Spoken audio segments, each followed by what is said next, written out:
फरमाया, मेरे गुलामों, दुनिया में जिस कोने में तुम बसो, ये याद रखना तुम्हारी रिहायशें भी मेरे सामने हैं, तुम्हारे जलसे भी मेरे सामने हैं, तुम्हारे खेत खलियानों की जगह, तुम्हारे मुसल्ले, तुम्हारी मस्जिदें, ये सब कुछ मेरे सामने है।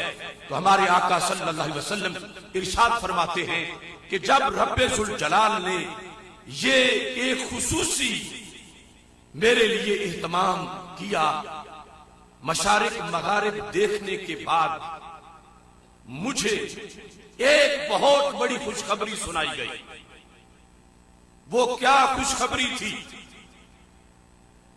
ये सही मुस्लिम शरीफ सरकार फरमाते हैं, इन्न उम्मती सयबलुगु मुल्कुहा मा ज़ुबयली, कि रब्बे जुल जलाल ने सारी जमीन के आखिरी किनारों तक जब मुझे मशरिक व मगरिब दिखा दिया, तो साथ रब ने फरमा दिया कि महबूब, ये आपकी उम्मत की हुक्मरानी का मकाम है, दुनिया के आखिरी किनारे तक तुम्हारी उम्मत की हुकूमत होगी और उम्मत का राज होगा।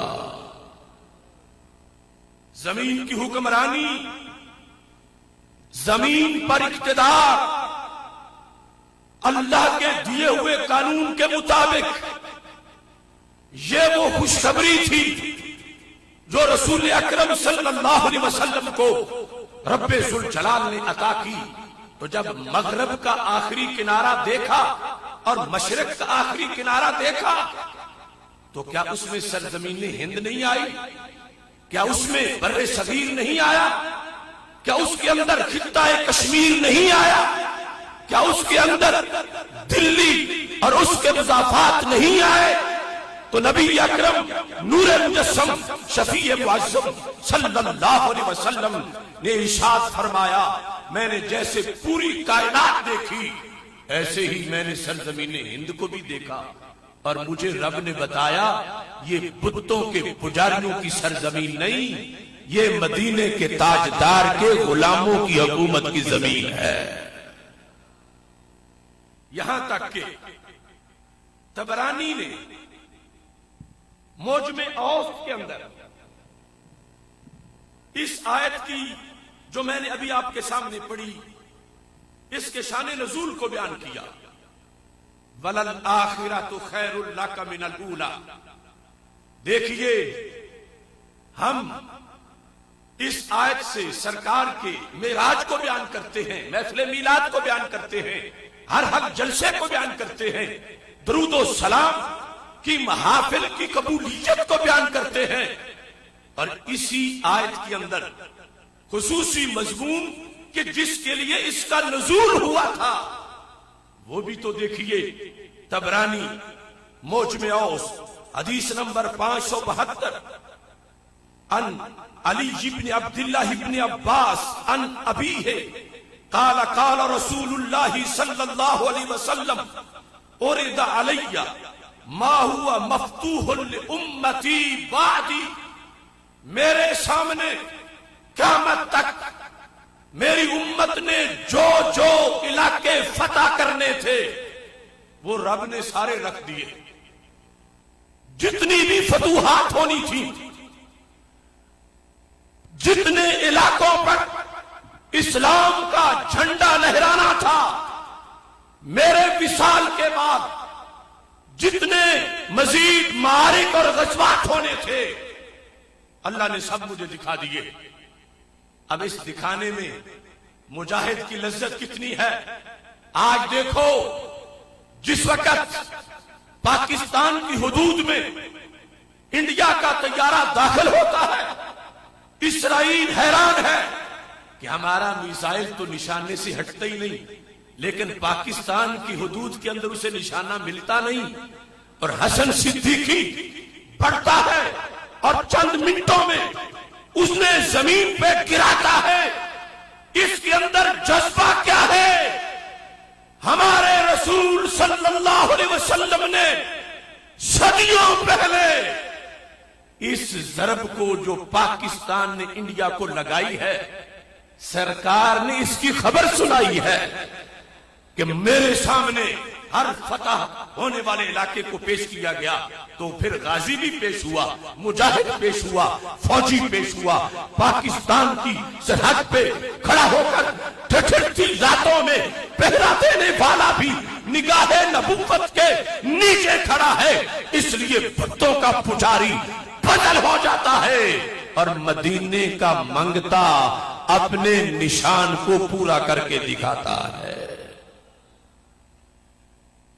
और ये दुनियादारी नहीं। अब देखिए कि कितना दीन का मरकजी काम है।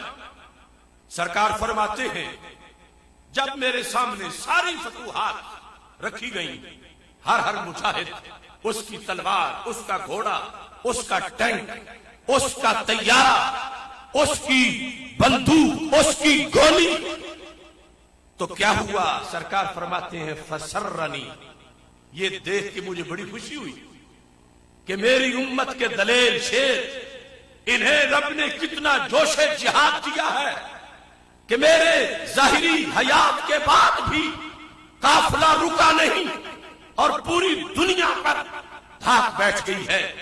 सरकार फरमाते हैं, मैं मुस्करा रहा था कि जिब्रील आके ये फरमाने बारी सुना रहे थे, वलल आखिरतु खैरुल लका मिनल ऊला, कि महबूब सिर्फ हिजाज ही नहीं, पूरी कायनात पर हर दिन जो बाद में आएगा, तुम्हारा हर लम्हा पहले से खैर होगा। कैसे?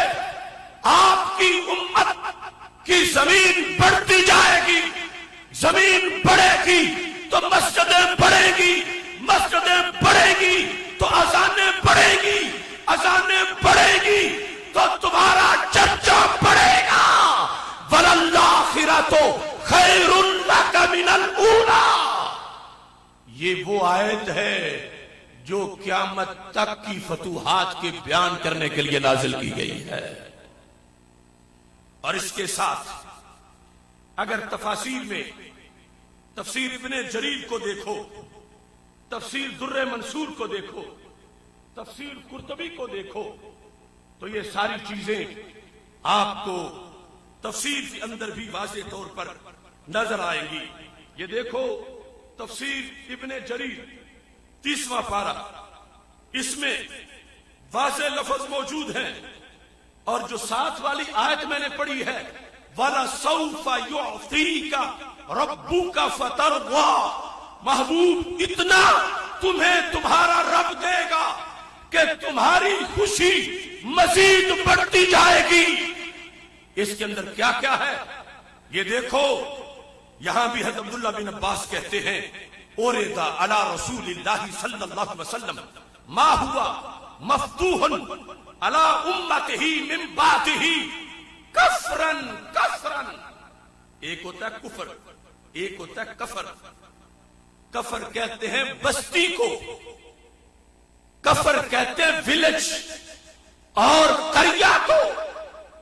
हजरत अब्दुल्ला बिन अब्बास कहते हैं कि रब्बे जुल जलाल ने रसूल अकरम सल्लल्लाहु अलैहि वसल्लम को आपके विसाल के बाद आपकी उम्मत ने जो जो मुल्क फतह करने थे वो सारे दिखाए। और दिखाने में कैसे दिखाए? ये नहीं कि नक्शा ये पाकिस्तान का नुक्ता है, ये कश्मीर की जगह है, नहीं नहीं। इब्ने अब्बास कहते हैं कि सरकार ने फरमाया कफरन कफरन, रब ने तो मुझे एक एक डेरा दिखाया, एक एक गांव दिखाया, एक एक देहात दिखाया, हर चीज रब्बे जुल जलाल ने मेरे सामने कर दी। चूंकि उस वक्त अभी ख्वाब था और नबियों का ख्वाब भी वही होता है। कहते हैं मैं खुश हो रहा था, फअंज़लल्लाह, इतने में जिब्रील ये आयत लेकर आ गए, वाला सौफा युअतीका रब्बुका, ए हबीब अभी अल्लाह की तरफ से आप पर अताएं होती जाएंगी और इलाके के इलाके, मुल्कों के मुल्क, फतह होते जाएंगे। फतरवा, यहां तक के आप रब के इस फजल पे पहले से भी कहीं ज्यादा अपनी खुशनुदी का इजहार फरमाते जाएंगे। अब देखो, ये पहली तफसीर इब्ने जरीर तफसीर मासूर, उसके अंदर भी वाज़े तौर पर इस हकीकत को बयान किया गया। और तफसीर कुर्तुबी में यही बात कितने वाज़े अंदाज में है। और नबी सल्लल्लाहु अलैहि वसल्लम मा हुआ मफ्तूह मिन उम्मतिही फसुर्रा बेजालिका, सरकार दो आलम सल्लल्लाहु अलैहि वसल्लम के सामने जो कुछ उम्मत ने फतूहात करनी थी सरकार के विसाल के बाद भी वो पेश की गई। सरकार इस पर खुश हुए। फअंज़लल्लाहु वद्दुहा वल्लैलि इज़ा सजा, ये सूरह वद्दुहा का ये शान नजूल है कि ये फतूहात वाली सूरत है। इसके अंदर उम्मत को लाहे अमल दिया गया है और इसमें ये बात वाज़ेह की गई है कि ये उम्मत जामिद उम्मत नहीं, अल जिहादो मादिन इला यौमिल क़ियामा, क़यामत तक जिहाद जारी रहेगा। क़यामत तक इस उम्मत की सरजमीन बढ़ती रहेगी। क़यामत तक इस उम्मत के इलाकों के अंदर इजाफा होता रहेगा। अगर ये सुन के अमेरिका जलता है तो जलता रहे। हमने कलमा अमेरिका का नहीं पढ़ा, कलमा मदीने के ताजदार का पढ़ा है।